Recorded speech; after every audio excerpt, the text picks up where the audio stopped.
আল্লাহ ফেরেশতাকে জিজ্ঞেস করছে, আমার বান্দা এমন করছে কেন?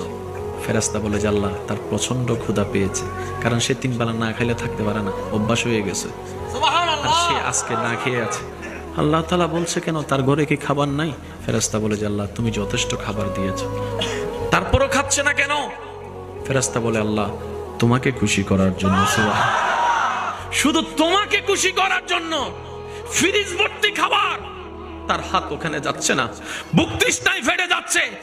3টা বোতল আছে ফ্রিজের, সে একটু স্পর্শ করছে না। সে তাকায় আছে কখন তোমার হুকুম আসবে, মুয়াজ্জিন আজান দিবে, মাগরিবের আজানের সাথে সাথে সে খাবারটা খাবে। সুবহানাল্লাহ। সে বলছে জান চলে গেলে চলে যাক, আমি রোজা ভাঙবো না। তৃষ্ণায় জিহ্বা বের হলে হয়ে যাক, আমি রোজা ভাঙবো না।